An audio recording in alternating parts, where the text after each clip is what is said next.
E aí, tudo bom? Mais um estudo 1189 e hoje nós vamos estudar o livro de João, capítulo 7. Quando concluirmos o capítulo 7 de João, estaremos concluindo 75 capítulos ao todo, desde quando começamos, e vão faltar dos 1189, 1114 capítulos. E para mim, estava orando hoje, falando com Deus, da minha alegria de viver esse momento aqui com você, de poder compartilhar da palavra, uma palavra que me transformou e que me levou a obedecer, a compreender, a me dedicar, a buscar a face do Senhor e entender os desígnios dele com aquilo que eu já compreendi desse momento da minha vida. É óbvio que a palavra ela se aperfeiçoa, é óbvio que a palavra ela muda cada vez que nós lemos, nós compreendemos de forma mais profunda, de forma mais abrangente, mas é muito bom falar daquilo que o Senhor já nos deu de compreensão. E por conta disso, eu estou aqui para viver esse momento com você, esse momento de compartilhar a palavra, de buscar a face do Senhor. E que você, aí de onde você está, possa colocar o seu coração nessa busca e dar a real importância a esse momento. É uma importância de mudança de pensamento. E quando nós somos transformados pela renovação do nosso entendimento, a gente experimenta a boa, perfeita, agradável vontade de Deus para as nossas vidas. Essa é a importância de tudo que nós estamos vivendo. No estudo 1189, serão 1189 capítulos da palavra, de Gênesis a Apocalipse, todos os livros, cada capítulo lido e compartilhado de forma sucinta, mas lido e compartilhado. E é isso, vamos orar. Pai, te agradeço por esse dia, pela alegria do buscar a tua face através da tua palavra e através do estudo 1189. Que o Senhor coloque em nossos corações agora aqueles que necessitam ouvir dessa palavra e que faça de nós missionários, evangelistas no compartilhar daquilo que o Senhor tem nos dado como alimento através do estudo 1189. Que o Senhor edifique as nossas vidas através da tua palavra, que possamos criar bases cada vez mais sólidas no Senhor, que é a rocha. Obrigado, Pai. Espírito Santo, fique à vontade. Tu tens autoridade sobre o nosso corpo, a nossa alma, o nosso espírito, e nós nos submetemos às influências, às orientações do Teu Espírito Santo que habita em nós. Espírito Santo, fala conosco como você sempre fala. Continue a nos orientar como você sempre nos orienta e que nós estejamos sensíveis a tudo que for dito em nome de Jesus. Amém. Recentemente, há poucas semanas atrás, eu estava num estudo e falou sobre direcionar a nossa oração de forma específica a Deus Pai, a Jesus, ao Espírito Santo. Sempre que nós oramos, nós estamos falando com Deus, mas dentro dessa oração nós podemos conversar com o Espírito Santo, agradecer a Jesus. Então, que nós tenhamos compreensão do caminho que é Jesus, que é o único acesso que nós temos a Deus, e que o Espírito Santo nos traz sensibilidade para podermos compreender as orientações de Deus. É como se fosse um feedback do Senhor em nós. É a partícula de Deus em nós.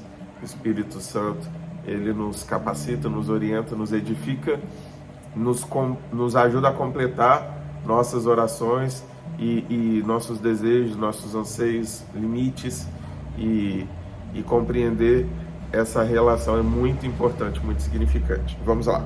Capítulo 7 de João. Jesus vai à festa das cabanas, uma festa de origem judaica, que nós cristãos não fazemos uso dessa festa em especial. Por exemplo, a festa da Páscoa, nós fazemos uso. A festa das cabanas, nós não temos o costume de festejar, mas é uma das festas de origem judaica.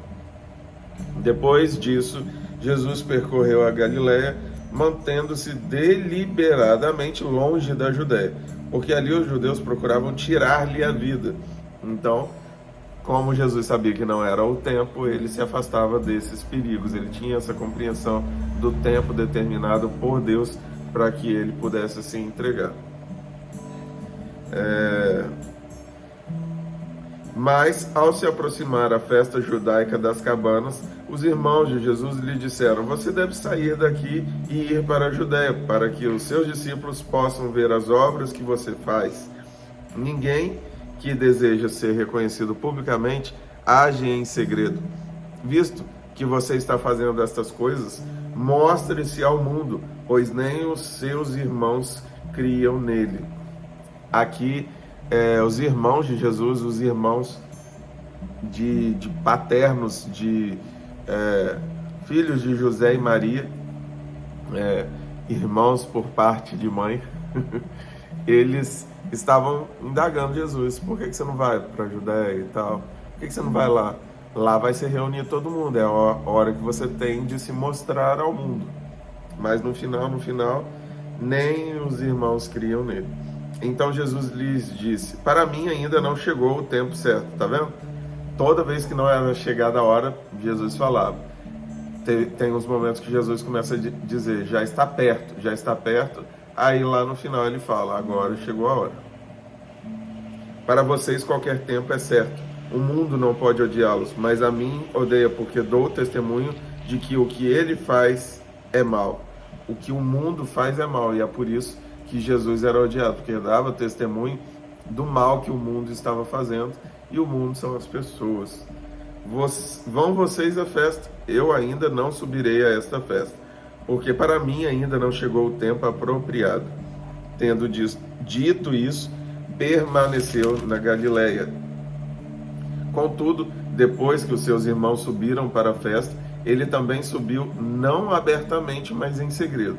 Na festa, os judeus o estavam esperando e perguntavam: onde está aquele homem? Entre a multidão havia muitos boatos a respeito dele. Alguns diziam: é um bom homem. Outros respondiam: não, ele está enganando o povo. Mas ninguém falava dele em público, porque por medo dos judeus. Então, até falar no nome de Jesus gerava um risco para a vida daqueles que estavam conversando a respeito dele. Isso se parece com a realidade, infelizmente, de alguns países, em que falar do nome de Jesus já se tornou um crime. Quando a festa estava na metade, Jesus subiu ao templo e começou a ensinar. Aí ele se revelou. Os judeus ficaram admirados e perguntaram: como foi que este homem adquiriu tanta instrução sem ter estudado? Jesus respondeu: o meu ensino não é de mim mesmo, vem daquele que me enviou. Se alguém decidir fazer a vontade de Deus, descobrirá se o meu ensino vem de Deus ou se falo por mim mesmo. Ou seja, a testificação da compreensão se dá quando nós compreendemos. Do contrário, nós somos teóricos da fé, falamos daquilo que achamos e sentimos, não daquilo que está escrito, não daquilo que foi nos revelado. Falo por mim mesmo. Aquele que fala por si mesmo busca a sua própria glória, mas aquele que busca a glória de quem o enviou, este é o verdadeiro. Não há nada de falso a seu respeito. Aqui complementa exatamente o que eu acabei de falar. Não fale de si mesmo. Não fale do que você acha, não fale das suas aspirações, das suas limitações. Pode ser que sejam seus traumas falando e não a presença de Deus. Existem muitos púlpitos ocupados por traumas, por dores e não pela presença de Deus. Chegou a hora de nós ocuparmos os púlpitos de nossas igrejas, todas, por onde houver um púlpito, que ali o Espírito Santo tenha liberdade de fazer o que quiser e que todos sejam tratados e curados. Eu agradeço a Deus por pertencer ao ministério, onde existem muitos líderes, e esses líderes têm buscado com todas as suas forças se dedicar, porque são homens, mulheres frágeis, necessitados. E é muito bom ter um líder que reconhece suas limitações, porque tira dele o peso de carregar algo que não é dele, mas do Senhor.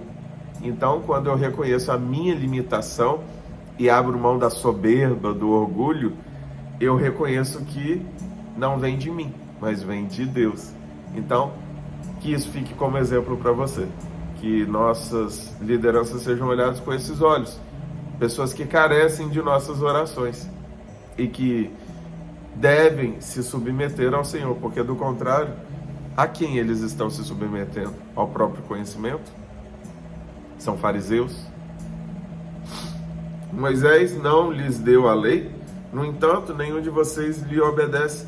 Por que vocês procuram matar-me? Você está endemoniada, respondeu a multidão. A multidão é quem? Pessoas. Quem está procurando matá-lo?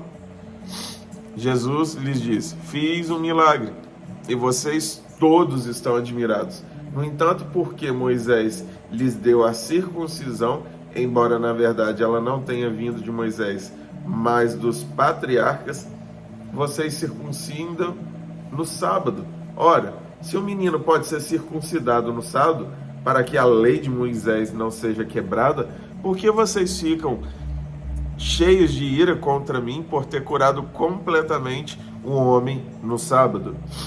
Não julguem apenas pela aparência, mas façam julgamentos justos. Aqui eram religiosos, gritando pela religião e não pela presença de Deus. Legalistas, queriam cumprir uma lei e vivê-la de forma morta, hipócrita. Não é essa a compreensão que Deus tem para nós. E se nós nos inspirarmos nas ações e orientações de Jesus, nós veremos como devemos nos comportar, nos submetendo à orientação do Espírito Santo e amando, obedecendo, não apenas buscando posição, porque posição é uma consequência. Você não precisa de uma posição. Jesus nunca foi empossado a nada para que ele vivesse o ministério dele. Se te derem uma posição, amém, mas se não te derem, viva o cristianismo na essência. Viva o estilo de vida cristão. Não adianta você levantar a mão e falar: eu aceito Jesus. Você tem que viver a vida de Jesus. Se você quiser aceitar Jesus, negue-se a si mesmo. Tome a tua cruz e siga-o. Isso é aceitar Jesus. Falar eu aceito Jesus é limitado. É da boca para fora, em alguns casos. Alguns falam de coração.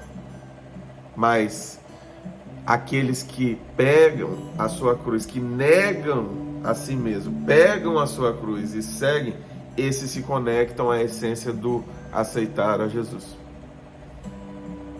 Aceitar a Jesus é negar-se a si mesmo, pegar a sua cruz e segui-lo. Do contrário, você só está fazendo para homens ver.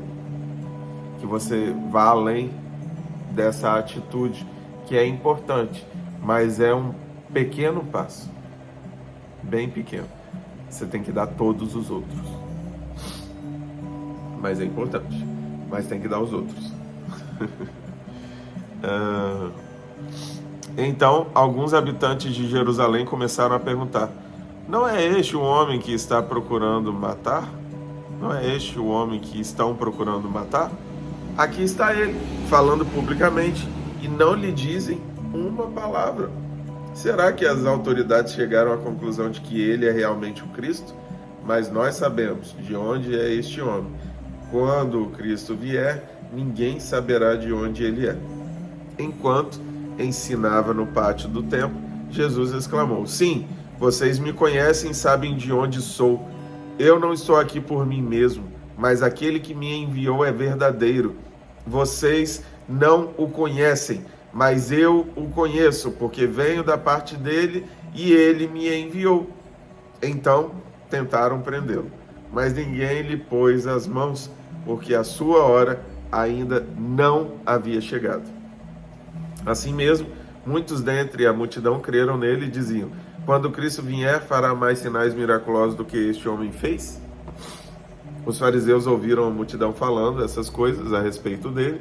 Então, os chefes dos sacerdotes e os fariseus enviaram guardas do templo para o prenderem. Disse-lhe Jesus: estou com vocês apenas por pouco tempo, e logo irei para aquele que me enviou. Vocês procurarão por mim, mas não me encontrarão. Vocês não podem ir ao lugar onde eu estarei. Os judeus disseram uns aos outros: aonde pretende ir este homem que não o possamos encontrar?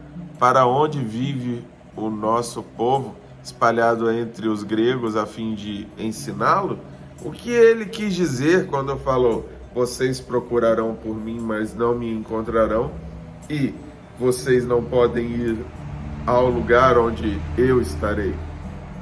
No último e mais importante dia da festa, Jesus levantou-se e disse em alta voz: se alguém tem sede, venha a mim e beba. Quem crer em mim, como diz a Escritura, do seu interior fluirão rios de água viva.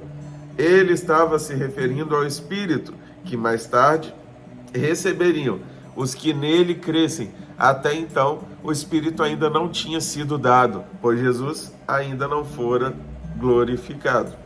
Ouvindo as suas palavras, alguns dentre o povo disseram: certamente este homem é o profeta. Outros disseram: ele é o Cristo. Ainda outros perguntaram: como pode o Cristo vir da Galileia? A Escritura não diz que o Cristo virá da descendência de Davi, da cidade de Belém, onde viveu Davi? Assim o povo ficou dividido por causa de Jesus. Alguns queriam prendê-lo, mas ninguém lhe pôs as mãos. Quando o Senhor te levantar e as operações de milagres começarem e você for levado através do Espírito Santo e da autoridade que Jesus lhe concedeu para honrar e exaltar ao Senhor, e que a presença de Deus te tomar e que você for incendiado por essa presença de verdade, muitos colocarão em dúvida, e todos que colocarem em dúvida o que você está vivendo são pessoas que estão em dúvida em relação a si mesmas. Não se trata de você. Todos estes que colocavam em dúvida a origem de Jesus e quem ele era, eram pessoas limitadas em sua própria identidade. Aqueles que não têm identidade duvidam da identidade de um filho. Que você não duvide da sua identidade. Que você, a partir de agora, entenda: você é um filho, você é uma filha, amado, amada por Deus. Essa é a sua identidade. Quando te perguntarem o que você é, não responda psicólogo, empresário, administrador, motorista, médico, professor, professora. Não responda a sua profissão, isso é o que você faz, não quem você é. Você está em uma profissão, mas você pode mudar. Quantos advogados mudaram de profissão? Quantos contadores mudaram de profissão? Minha formação começou em administração, passei para contabilidade e hoje eu não atuo em nenhuma das duas áreas. Hoje eu sou empresário, estou empresário, mas estou atuando em muitas áreas. E Deus me usa como Ele quer, com aquilo que eu tenho, e que os meus talentos estejam sempre à disposição do Senhor, porque eu sou filho, eu sou amado, e não existe nada nem ninguém que vai colocar esse sentimento e essa certeza em dúvida dentro de mim, porque eu entendi, e essa é a minha identidade no Senhor. apesar dos problemas, apesar das circunstâncias, apesar do caos que possa se instalar, momentos de tristeza não são suficientemente grandes para me fazer ter dúvida, porque o Senhor já colocou essa certeza no meu coração, e eu te digo agora, deixe essa certeza morar dentro de você, e que o amor, que é a presença de Deus, lance fora todo o medo, todo o trauma, e que você desocupe os espaços do seu interior, para que a presença de Deus ocupe de forma plena, e que a paz que excede todo entendimento venha sobre você, a sua casa e todos os seus, e que você experimente a boa, perfeita e agradável vontade de Deus na compreensão de tudo aquilo que Ele tem falado ao seu coração. Que você seja obediente, porque é melhor obedecer do que sacrificar. Pare de sacrifícios vãos, atos inconsequentes, posturas limitadas, equivocadas, superficiais. Está na hora de ir mais fundo. Você precisa ir mais fundo. O Senhor, Ele tem um propósito na sua vida.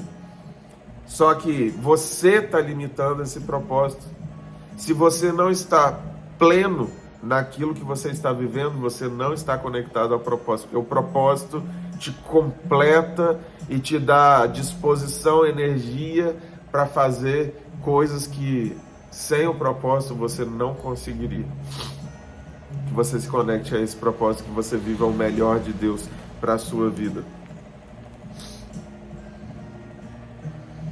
Finalmente, os guardas do templo voltaram aos chefes dos sacerdotes e aos fariseus, os quais lhes perguntaram: por que vocês não o trouxeram?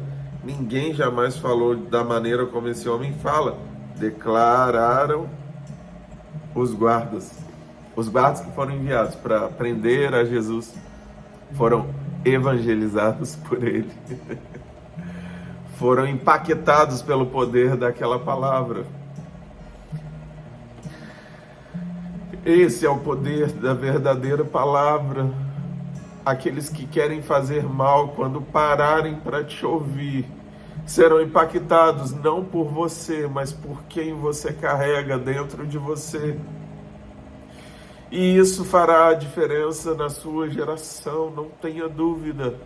Continue, não importa o quanto estejam te perseguindo, o quanto queiram te prender, apenas continue.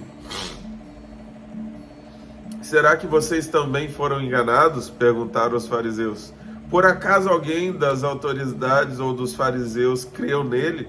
Não, mas essa ralé que nada entende da lei é maldita. Nicodemos, um deles, que antes tinha procurado Jesus, perguntou-lhes: a nossa lei condena alguém sem primeiro ouvi-lo para saber o que ele está fazendo?